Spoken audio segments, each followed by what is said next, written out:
Ibu Rahmi Hatta yang notabene adalah istri dari proklamator Bung Hatta. Iya. Sampai rela-relanya beliau datang sowan ke Tanjung Bumi. Betul. Saya baru menyadari bahwa batik ini dari masa ke masa itu motifnya terus hilang. Di bawah tahun 66 itu beliau sebagai orang yang diutus untuk meneliti semua batik yang ada di Indonesia.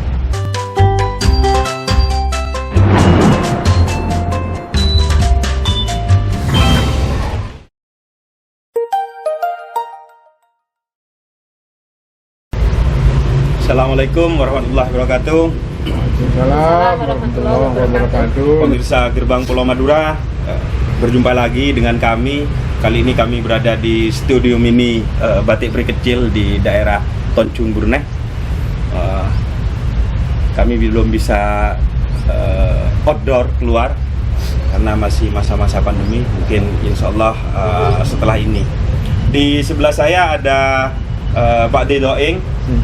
Beliau adalah pemerhati sejarah dan budaya Bangkalan. Di sebelah Pak D. Doeng ada Mbak Yayu.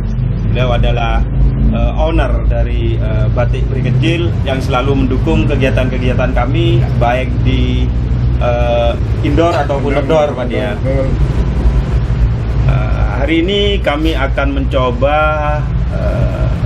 membahas sesuatu yang menarik, Ya. karena ini ikon Bangkalan, Pak Dia. Betul. Salah satu ikon Bangkalan dan memang sangat terkenal sekali bahkan sampai ke dunia internasional. Sudah mendunia. Banyak penulis-penulis yang sudah membuat buku atau menerbitkan buku berdasarkan peninggalan-peninggalan ini. Ya. Tiada lain dan tidak bukan adalah Batik Tanjung Bumi. Batik Tebiruan. Batik Tebiruan. Dan ini juga menarik minat kami. Semoga penulisan nantinya Pak D bisa berlanjut, bukan hanya di studio mini saja, kita bisa ke lapangan nanti bertemu beberapa orang para pini sepuh, terutama di daerah Tanjung Bumi, Pak. Iya, betul. Sekalian Mbak Yayu ini membahas ketertarikan Mbak Yayu, Ya. mengapa tertarik dengan Batik Tanjung Bumi. Betul. Mungkin begitu. Ya. Tapi sebelumnya biar di narasi dulu dari Pak D. Apa itu Batik Tanjung Bumi? Monggo Pak D. Terima kasih para netizen Gerbang Pulau Madura. Dari beberapa tahun yang lalu ketika saya masih di staf kebudayaan, suatu saat pernah datang Ibu Rahmi Hatta. Beliau sangat tertarik kepada Batik Tanjung Bumi ini, Batik Tebiruan. Yang beliau tanyakan masalah batik kentongan. Karena saat itu kebetulan kepala seksi kebudayaannya saat itu Buyanto, BUW Suyanto, Burian Umi Warsiti Suyanto, kasih kebudayaan. Mungkin baru tahu namanya Pak. Kira-kira itu tahun 1984. Nah, kebetulan saya diminta untuk mengantar beliau ke sentra Batik Tanjung Bumi. Berarti langsung ke Kecamatan Tanjung Bumi? Kecamatan Tanjung Bumi, betul. Saat itu alhamdulillah penilik Penmas dulu namanya adalah almarhum Pak Jufri yang memang kegiatan selain dari penilik Penmas, beliau juga bergelut di bidang perbatikan. Alhamdulillah koleksi saat itu cukup banyak dulu. Batik kentongan, kemudian dari batik yang paling murah sampai yang paling mahal. Pak Jufri almarhum itu adalah orang tuanya almarhum Pak Tris. Pak Tris yang di dulu camat almarhum yang meninggal itu. Jadi di sana kami datang ke sana, kemudian kalau tidak salah saat itu loh ya Mas ya. Jadi tahun 1984 itu Ibu Rahmi Hatta itu memborong nominalnya kalau tidak salah saat itu loh ya. Zaman itu ya. Iya. hampir 3-4 juta. Ya, Zaman 84. betul. Sekarang ratus itu ya, ratus juta. Nah, saya selaku hanya mengantar, kebetulan diberi hadiah batik kentongan itu, dan itu eman-eman saya pakai. 84 itu gentongan paling masih 100 atau Betul, ya. 75.000.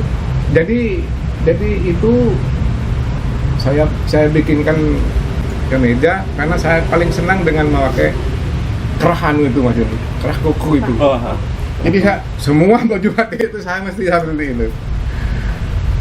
Alhamdulillah beliau rupanya sangat tertarik.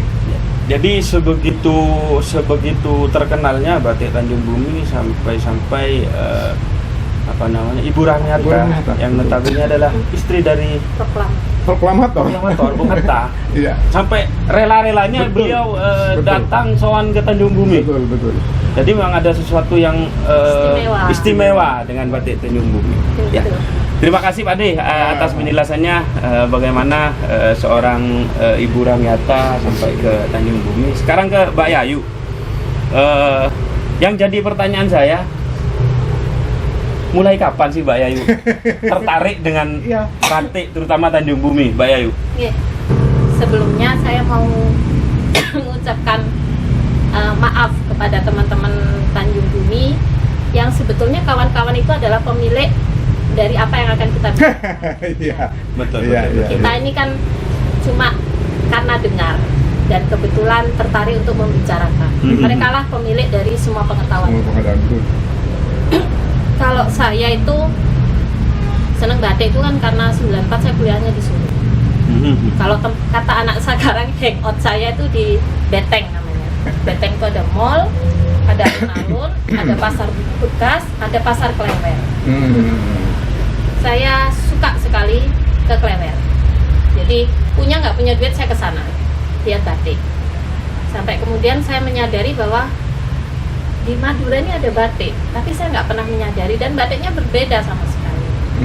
Nah dari situ, dan batik yang di sana itu printing, di sini tulis. Siap. Dan berbeda sama sekali. Saya melihatnya kan seringkali batik geometris ya, karena batik keraton kan, Iya, batik-batik yang tertata. Sementara di sini batiknya begitu bebas. Nah dari situ saya mulai suka memakai, kemudian tuker-tukeran dengan teman dari daerah lain. Ya karena kan idealismenya dulu kan kita pakai wastra Indonesia gitu, dan saya punya batik tulis yang berjangkau. Dari situ sampai kemudian menekuninya sebagai bisnis, berjual, itu saya baru menyadari bahwa batik ini dari masa ke masa itu motifnya terus hilang. Ya. Ya, Betul. motifnya itu terus hilang. Ada beberapa motif yang saya temui tahun 94-an, tapi ketika saya mulai 2002 untuk mulai benar-benar serius menjual, memakai itu motif-motif itu sudah tidak ada. Seperti itu. Tentang motif Mbak Yayu, maaf saya potong. Saya tertarik dengan motif-motif yang hilang. Iya. Artinya hilang ini tidak ada yang membuat lagi, terus muncul motif baru yang sama sekali lain dengan motif yang hilang ini. Hilang itu dalam artian tidak ada di pasar. Kan karena saya tuh taunya pasar ya. Dia tidak diperdagangkan lagi oleh kios-kios di pasar tingkat. Iya. Dulu di pasar tingkat Pak De. Iya. Pasar baru. Ya, pasar tingkat itu saya hafal pedagang-pedagangnya, baik yang punya kios maupun yang di bawah. Ya. Terus yang kedua, ada motif-motif baru yang namanya kemudian sesuai dengan keadaan sekarang. Saya merasa harus mulai menyimpan. Karena nggak punya uang yang menyimpannya, yang tadinya foto dari selendang ini. Saya ada selendang ini 120-an, itu pakem. Ya. Iya, pakem. Ya ada 1-2 yang kembar sih, tapi kembar motif utama latar beda seperti itu. Kemudian kain ini sekitar kain yang pakem ya, sekitar 130-an. Dan itu mulai saya kumpulkan dari 2002. 2002. Iya. Enggak saya beli dengan harga mahal itu, Mas. Banyak yang sumbangan.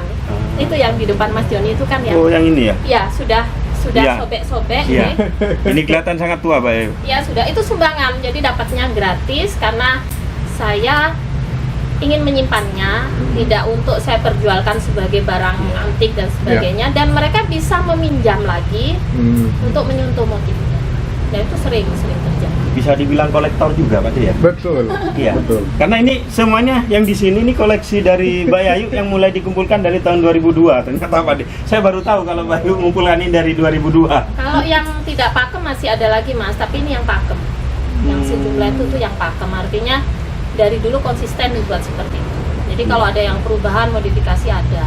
Dan kebetulan karena saya berdagang batik, sumber untuk dipelajari lebih banyak lagi. Betul. Dan gratis kan, barang Iya. dagangan saya pelajari, kalau laku dijual. Tetapi ada batik-batik yang memang tidak bisa saya jual, tidak bisa saya lepas. Insya Allah kalau masih kuat beli beras nggak saya lepas. Jangan dah, jangan eman-eman. Ya seperti itu. Ya. Batik Tanjung Bumi ini kalau kata Pak Jadu Ferianto, almarhum itu mengatakan ini adalah batik yang motifnya naif. Naif. Ya, beliau kan pasti sudah bepergian kemana-mana Iya. gitu. Motifnya naif. Saya semakin tertarik karena itu. Iya. Semakin tertarik. Karena selain koleksi batik juga Mbak Yayu koleksi buku-buku, Pak De. Ya. Yang ini jadi sebagian mungkin referensinya dari buku atau bagaimana, Pak Yayu? Nah, justru buku-buku ini yang membuat saya semakin gelisah sebetulnya. Aha. Ini buku kayaknya nggak diperdagangkan, tetapi ini sejauh ini adalah sumber yang paling berarti buku ini. Saya tidak bilang bahwa buku-buku yang lain ini tidak cukup informatif, tetapi contohnya gini, saya mau bilang ini motifnya apa, itu saya akan tanya banyak orang. Kalau jawaban itu selalu muncul, oh ini pot-poten. Kalau si A bilang, ibu-ibu yang dari Mencaja bilang pot-poten, dari Pasir saya bilang pot-poten. Kemudian yang dari mana-mana termasuk pedagangnya di pasar tingkat, karena mengetahui informasi batik ini tidak selalu dari pengrajin, bisa dari pedagangnya, bisa dari penggunanya, bisa dari peneliti, bisa dari kolektor. Ya, informasi harus digali dari banyak orang dan itu harus ada triangulasi. Informasi yang terserah itu harus dibandingkan, di cross check sampai kemudian semua orang mengatakan ini pot-poten. Baru saya tulis ini adalah pot-pot. Nah, di buku-buku ini karena kebanyakan ditulis oleh orang di luar Bangkalan, itu ya mungkin punya keterbatasan waktu, keterbatasan informan, datang pada satu pengrajin atau satu juragan batik atau satu toko, kemudian mengatakan ini motifnya adalah A, dan itu ditulis. Itu kemudian dicuplek berulang-ulang pada buku berikutnya, pada buku berikutnya. Dan seterusnya dan termasuk Pak D ini. Saya tuh pernah membuka, pertama kali saya ingin tahu soal nama motif itu karena saya membuka Bangkalan Memori. Saya buka Bangkalan Memori, Pak D. Nah, saya catat itu motifnya, saya simpen, saya catat lagi. Saya iseng, Pak D, saya tanyakan kepada ibu-ibu yang nyuplai batik ke tempat kami, karena waktu itu kan saya belum produksi batik sendiri. Saya produksi batik sendiri 2008, 2009, 2002 kan saya sudah nanya-nanya. Pengetahuan saya terbatas tentang motif, saya tanyakan. Ada beberapa yang katanya bukan. Motif yang ditulis di Bangkalan Memori itu bukan, tetapi Bangkalan Memori itu satu-satunya kalau menurut saya sumber informasi yang ditulis oleh orang Bangkalan sendiri yang paling banyak, paling lengkap, dan paling banyak dicuplik. Luar biasa Bangkalan Memori. Iya, itu cikal bakal. Al-Fatihah buat Mas Indra. Iya, Mas Indra dan Mas Safi'i nggih. Betul. Saya ini sungguh tabik, karena ketika mencari tahu yang klasik-klasik, yang lama-lama, yang jadul-jadul itu keluarnya Bangkalan Memori. Foto lama, gedung lama, sejarah, termasuk batik. Nah, itu berangkatnya dari situ, Pak D. Yang punya akun. Saya mengucapkan terima kasih, itu salah satu komunitas. Barangkali Pak D sudah lupa pernah nulis batik batik Tanjung Bumi di Bangkalan Memori. Ini bulat-bulat, Pak D. Iya. Salah satu di antaranya, cuma saya kurang mendekati beliau, Pak Sumaji. Pak Sumaji ini pada tahun di bawah 1966. Di bawah 66.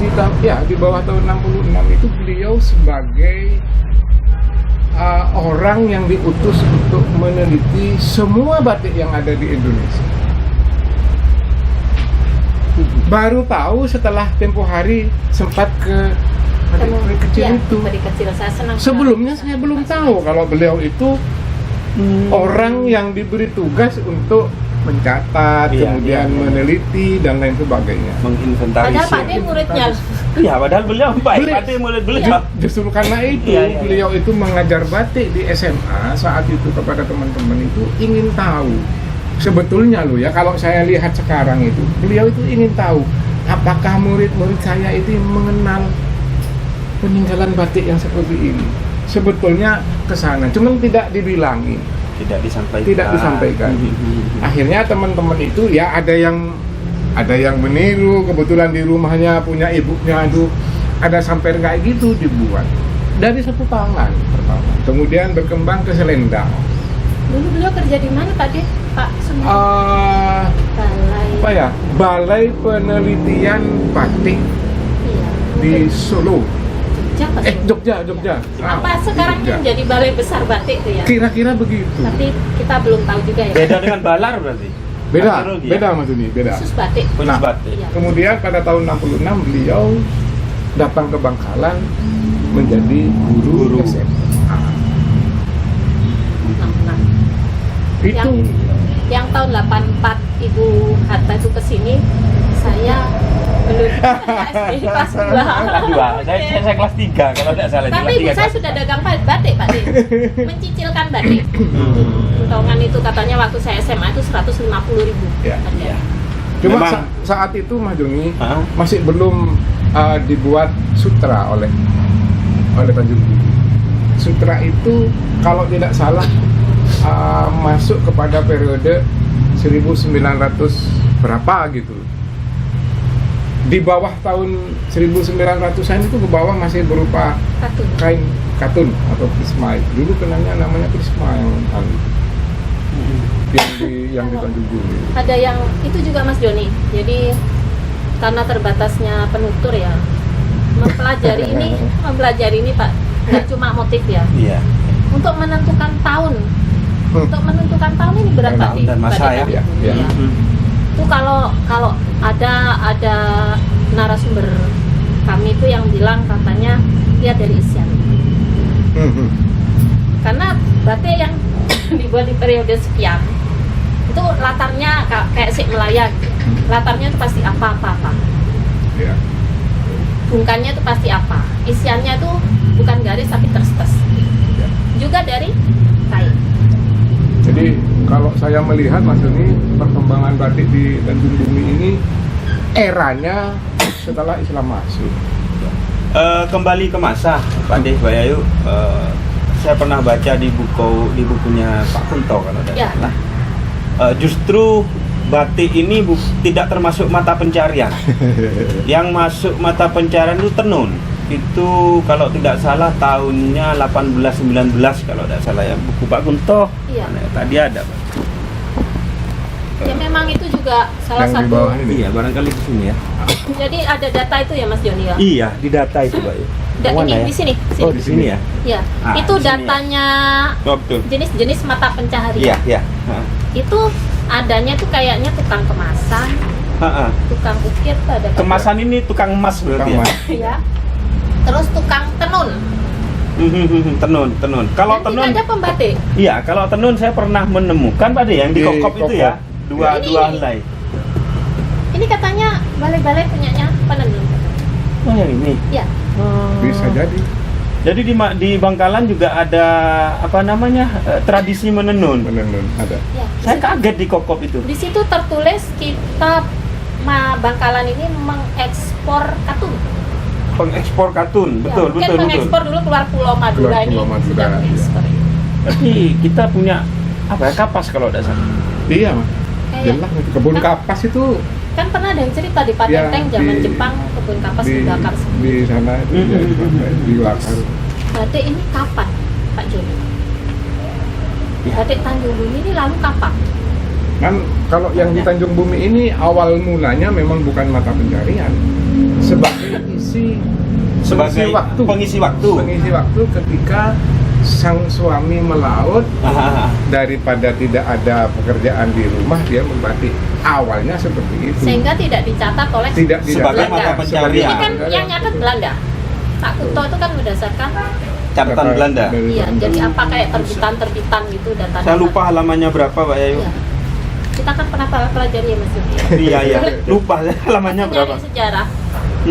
Kemudian berkembang menjadi industri Cerangangnya. Terakhir Pak Yayu, karena waktunya sudah malam, berdasarkan penelusuran Mbak Yayu selama ini, motif-motif apa saja yang sudah Mbak Yayu catat dan dikumpulkan, Mbak Yayu, yang sudah ditemukan? Dokumentasi Kalau, ya. kalau motifnya banyak Mas. Jadi motif itu terbagi menjadi yang pakem bukan saja, pakem latar, kemudian pakem bukan dan latar. Jadi memang batik itu selalu dibuatnya seperti itu, latarnya, pinggirnya, motif bukan ini motif utama. Kemudian ada yang kemudian kombinasi, tetapi kalau dia ditemukan berulang-ulang dan ada namanya berarti satu-satu. Tetapi kalau saya senangnya apa? Kalau batik ini yang pertama dia isiannya.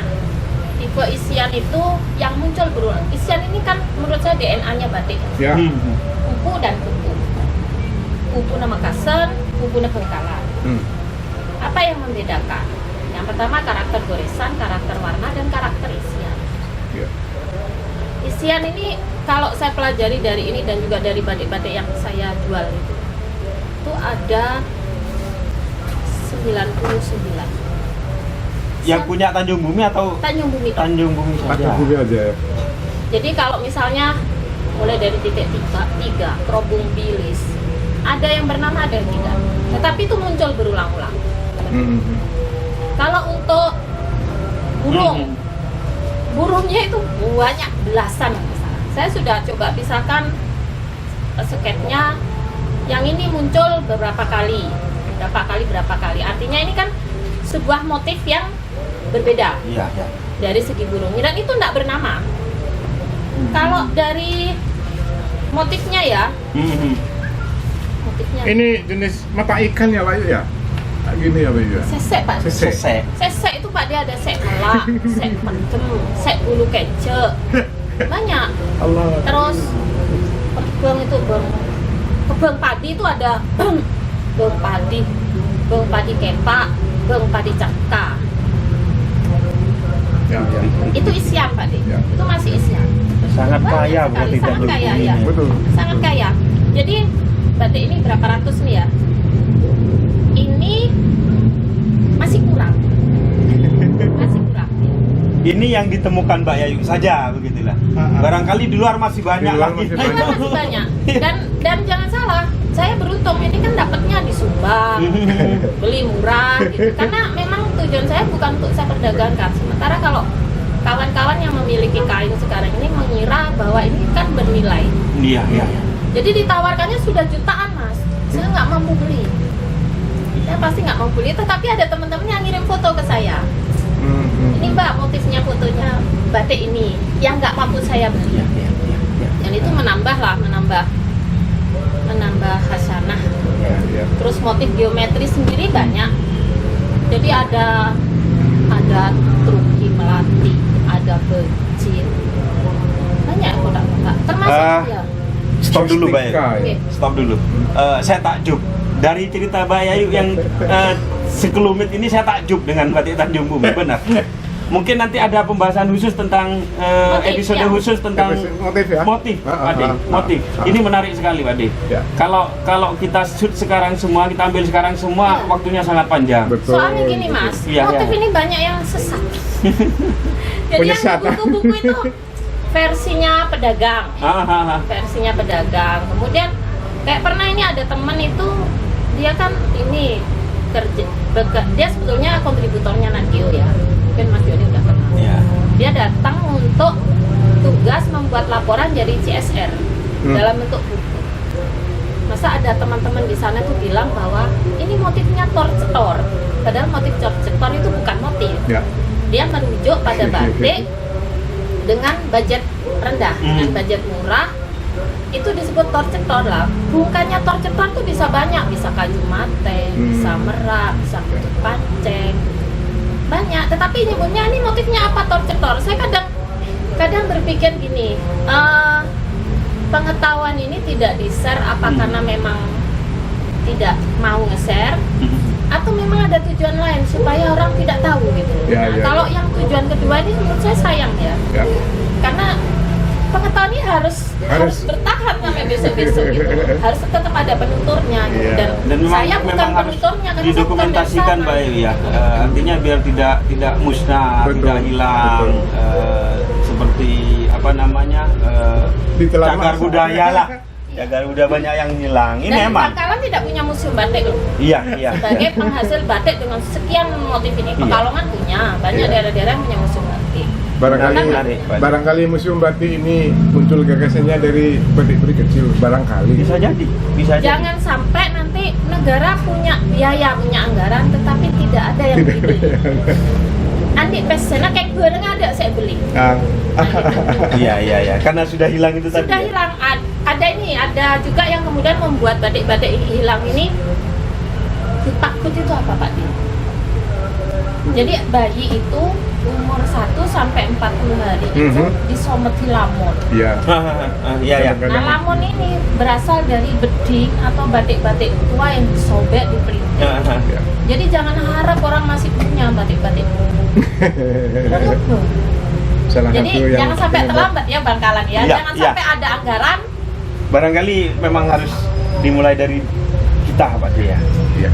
Artinya bukan hanya kita, tapi juga pemerhati atau pecinta Ya. batik-batik yang lain Ya, betul. untuk mendokumentasikan. Jangan untuk lupa kita menyimpan. bukan orang Tanjung Bumi loh. Ya. Kita orang luar. Tapi kami sangat mencintai Tanjung Bumi, begitu batik Tanjung Bumi. Mungkin itu Mbak Yu ya sementara.